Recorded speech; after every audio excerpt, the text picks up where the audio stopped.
Hola, en este video vamos a hablar sobre cómo generar texturas a través de JPG, convertirlas en materiales para aplicarlas en diferentes óleos con los que estamos trabajando en una escena en 3D Max. Aquí quiero empezar mostrando que aparentemente estos dos cubos tienen la misma textura. Utilicé una textura de ladrillo que básicamente es un JPG aplicado por medio de los materiales. Pero cuando yo pongo a sacar el render de estos dos, vamos a ver la diferencia que resulta. En este de la derecha simplemente está aplicada la imagen, ¿cierto? Pero no tiene ningún efecto adicional. Mientras que en la de la izquierda trabajamos con unos conceptos de desplazamiento para generar mayor volumen. Lo que hace esto es que la luz afecta el sólido de manera distinta, teniendo en cuenta la textura del material que yo le apliqué, y eso hace que tenga mayor realismo en la escena. Entonces vamos a mirar según el requerimiento y según el detalle del render que necesitemos cuando necesitamos utilizar este displacement o desplazamiento y cuando necesitaríamos simplemente aplicar una textura para darle un acabado superficial. Entonces aparentemente tenemos estas dos figuras iguales, pero entonces vamos a mirar cómo hacer esto. Yo puedo seleccionar entonces el sólido con el que esté trabajando, ¿cierto? En este caso voy a seleccionar este otro cubo, esta otra caja, y voy aquí a ir al editor de materiales. Yo aquí ya tengo varios materiales creados. Voy a ampliar esto acá un poquito. Yo tengo en este caso en mi ventana creé este material que fue a partir de un material estándar donde le puse la textura de ladrillo. Vamos a crearlo, a pesar de que ya lo tengamos ahí, lo vamos a volver a hacer. Entonces yo voy aquí a mis materiales y voy a seleccionar entonces un material de Arnold. Recuerden que lo puedo encontrar acá en la parte de Arnold, en superficie, surface, una standard surface, o yo también puedo llegar a generar ese mismo material haciendo clic derecho sobre la ventana, poniendo materiales, aquí selecciono Arnold, aquí selecciono surface y aquí selecciono standard surface. Son como dos rutas diferentes para llegar a generar este mismo material. Luego acá entonces en la base yo voy a venir a decirle que le voy a generar un tipo de textura, ¿cierto? Entonces aquí voy a buscar y vengo acá a general y voy a poner que quiero generar un bitmap. Ya en el bitmap él me va a abrir entonces la carpeta, voy a buscar donde yo tengo asignados mis materiales. En este caso voy a seleccionar este que es el de ladrillo, pongo open y recuerden que él ya por defecto me genera esa textura a la base. Yo aquí voy a poner que me la aplique a este objeto, pero miren que aquí aparece gris. Recuerden que necesitamos asociarlo no solamente como textura, sino para que también copie el color. Entonces ese mismo bitmap que yo tengo aquí, vamos a correrlo para verlo mejor, yo le voy a decir que también me lo traiga aquí al color base y aquí me aparece. Acuérdense que los materiales por defecto traen cierto brillo. Yo como voy a trabajar con un ladrillo que es completamente opaco, en esta parte de specular le voy a poner un valor de 0 para que no tenga nada de brillo. Yo ya lo tengo acá aplicado, entonces cuando yo voy a renderizar, pues básicamente eso es todo lo que necesito hacer, porque ya mi textura me va a aparecer aquí, ¿cierto? Ahí me aparece igual a como está en el cubo que tengo a la izquierda, hasta ahí pues todo bien. Si yo quiero generarle una mayor, digamos lo que se llama el desplazamiento, entonces teniendo este mismo, yo puedo venir acá y venir a la lista de modificadores y ponerle, buscar acá en Arnold Properties, en Object Space Modifiers, la segunda opción es Arnold Properties y aquí me van a aparecer estos dos elementos, la subdivisión y el desplazamiento. Si yo simplemente quiero habilitar el desplazamiento, que es el que me va a dar un poco más de textura, yo aquí chuleo la parte de habilitar, enable, y él me va a decir aquí abajo que si yo quiero usar un mapa de desplazamiento, ¿sí? Que sería la textura que yo quiero desplazar para que tenga un poco más de volumen. Entonces yo le digo que voy a usar el mapa y aquí donde no hay mapa, aquí bueno, lo puedo extraer por bitmap o puedo simplemente volver a abrir acá el editor y como yo lo tengo ya aquí, pues simplemente lo arrastro y lo pongo acá. Él me pregunta si lo quiero copiar como estancia, le digo que ok y ya aquí en mi mapa de desplazamiento me debe aparecer. Aquí vamos entonces a mirar cómo saldría el render habiendo utilizado ese mapa de desplazamiento. Miren que ahí ya empieza a cambiar, ¿cierto? Cuando yo le agrego esa textura, él ya empieza a hacer que haya un poco más de sombras y que la profundidad del material empiece a cambiar. Yo aquí lo tengo en, a ver, vamos sí, está en Active Shade. Pongamos esta ventana un poquito más pequeña para que podamos ir visualizando los cambios aquí. Entonces miren que acá ya tenemos dos maneras diferentes de visualizarlo. Yo puedo venir acá y activar también las subdivisiones. Y que cuando yo activo las subdivisiones, ¿el qué hace? Él trata de convertirme el sólido con el que yo estoy trabajando, de darle un cambio a la forma, ¿cierto? Pero eso depende pues como del tipo de subdivisión que yo esté trabajando. Acá aparece por defecto la de Catmull Clark. Yo aquí lo voy a cambiar por lineal. Miren que cuando yo lo pongo en lineal, él vuelve y me muestra la figura del cubo de la caja básica con la que yo estoy trabajando, ¿cierto? Digamos que ahí es pues como para tener en cuenta eso en el aspecto de las subdivisiones. Pero cuando yo estoy trabajando, por ejemplo, las diferentes variables, si yo le pongo 2, él aquí me va a empezar a generar cambios en cómo la textura se ve aplicada. Aquí vamos a mirar pues entonces cómo cambia según esas diferentes maneras. Pero esta es una manera básica de generar más volumen en los materiales sin necesidad de que pese tanto. Aquí por ejemplo no se aprecia mucho la diferencia, pero yo puedo empezar a jugar aquí con esta parte del desplazamiento en cuanto a la textura que quiero lograr. Si aquí por ejemplo de altura tiene 1, yo le puedo poner 3 y él me va a generar un poco más de sombra.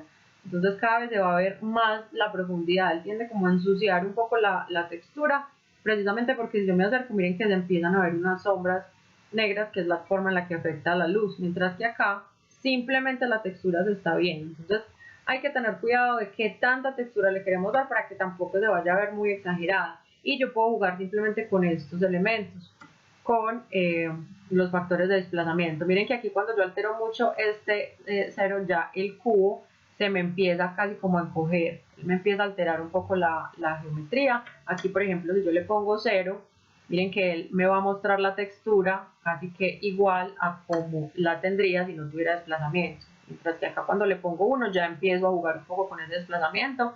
Aquí si yo le pongo 6 también me va a hacer esa variación. Y este es el que más, digamos que hace compleja la función dentro del render. Incluso puede hacer que se demore más cuando yo cambio este que es el bounce path. En este momento está en 0, pongámoslo en 2. ¿Sí? Él lo que trata de hacer es de sacar un poco más de esa textura hacia el exterior. ¿Qué pasa? Yo puedo utilizar estas mismas opciones con diferentes materiales que yo tenga por defecto en 3ds Max.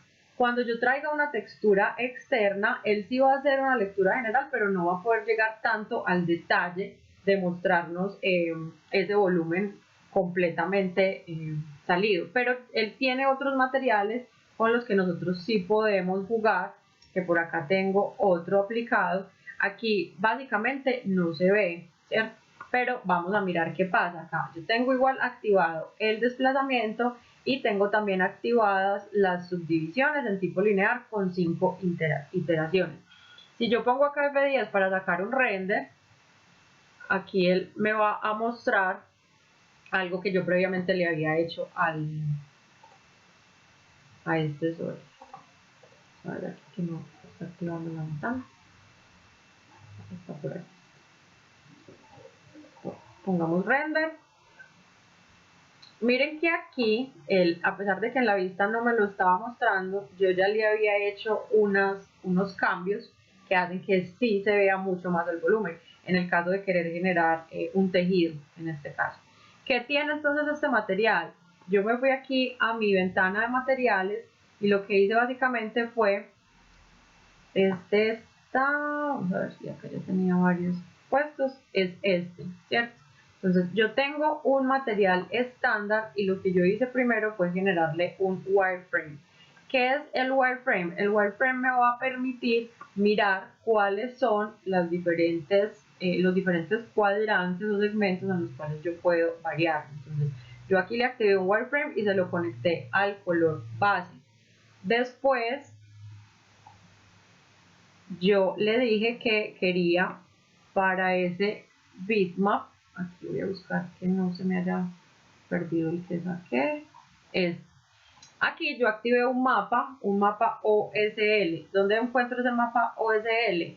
Yo puedo hacer clic derecho aquí en mi ventana de materiales y decirle búsqueme un mapa OSL y empezar a buscar los diferentes mapas que tengo acá. Entonces estos que aparecen acá sí están configurados en 3ds Max y me van a permitir hacer unas formas más fáciles. Yo tengo unos en utilidad o tengo unos por ejemplo en texturas. Este que yo apliqué es en texturas. Entonces miren que yo tengo diferentes tipos de texturas que puedo hacer y yo aquí escogí este que tiene que ver como con la tela, generar una textura de tejido. Entonces cuando yo aplico este, pues él sí me deja modificar o hacer unos cambios mucho más importantes en mi geometría. Digamos que si yo a este llego y le aplico, este es el que ya lo tenía aplicado, ¿cierto? Entonces aquí aparentemente no se va a ver, pero cuando yo conecto este way con el modificador de Arnold Properties, y nosotros venimos acá al mapa de desplazamiento, vamos a ver que en vez de lo mismo que hice ahorita con el de ladrillo, está aquí, pero es con este mapa. Entonces yo simplemente habilito mi mapa OSL y lo conecto, acá ya no lo voy a volver a hacer porque ya está conectado, y lo conecto a mi mapa de desplazamiento. Cuando yo ya tengo ese mapa, pues básicamente yo puedo empezar a jugar con qué tan desplazado quiero que se vea. Entonces yo pongo aquí, voy a activar el Active Shade, creo que ya está activado, sí, Active Shade, para ir viendo los cambios que logro con mi tejido. Aquí vamos a minimizar este, no sé por qué por defecto me está saliendo tan grande esta ventana, vamos a hacerla más pequeña, otra vez. Entonces miren que acá yo con el Active Shade, si empiezo a jugar con estos valores, él sí me va a mostrar qué pasa con esos elementos. Ahorita en el de ladrillo pues no se veía tanto porque es una textura que tiene un límite en lo que se le puede hacer. Entonces miren que acá, obviamente estos bordes se ven raros porque pues partió todo esto de un cubo, pero miren que ya el volumen es mucho más extenso. Si yo por ejemplo vengo acá a las subdivisiones, acá yo tengo 5, pero si yo le pongo 3, pues me va a parecer un poco más amplio, como más despejado. Si yo le pongo 1, miren que me aparece la textura diferente. Entonces tengo que empezar a jugar con esos parámetros, con esos valores, qué tanto volumen yo quiero generar, y vuelvo aquí a jugar también con los valores del desplazamiento. Siempre lo debo tener habilitado, ¿cierto? Porque miren que si lo deshabilito, él simplemente me muestra el wireframe con el cual yo hice las subdivisiones para lograr el material. Pero cuando yo ya lo habilito, él me muestra el mapa de tejido que yo le puse. Entonces acá por ejemplo lo tengo en 5. Si yo lo pongo en 10, miren que él me lo va a extruir mucho más, pero ya se empieza a ver muy deforme. Entonces hay que empezar a jugar con esos parámetros. Si yo lo pongo acá en 2, miren que se ve mucho más cerca al cubo. Si lo pongo en 1, ese volumen no es tan, no se va a ver como tan marcado, sino que se va a ver mucho menos. Entonces esas son como maneras de trabajar el desplazamiento en los materiales de 3D Max, según la necesidad que yo tenga. Cuando necesito yo tener un material que simplemente quiera que se vea aplicada la textura, o cuando quiero que el material realmente tenga un mayor volumen. Como les decía, eso afecta el tiempo de renderizado porque obviamente queda una geometría más compleja, pero también me va a dar un efecto mucho más realista. Acá este que tengo, básicamente lo que hice fue aplicarle un material, que es este primero que tengo aquí, que es también un Standard Surface, y le apliqué a estos 3 primeros parámetros de base, color base y el diffuse o la rugosidad. En este caso le apliqué este bitmap, ¿cierto? Entonces, bueno, ahí tenemos cómo se pueden ver aplicados los diferentes materiales. Hay que tener en cuenta que si ya la textura trae de por sí un brillo, entonces al material estándar de Arnold yo le puedo bajar el brillo para que no tenga más del que necesito. Y aquí vemos entonces cómo aplicar. Yo puedo aplicar cualquier textura. Que necesito tener en cuenta que la textura tenga una buena calidad para que al momento de renderizar, si necesito un render muy detallado, no se vaya a ver pixelado. Pero el resto es simplemente la manera con la cual yo puedo empezar a generar esos materiales a través de bitmaps o texturas, ya sean JPG o PNG. Nos vemos entonces en un próximo video.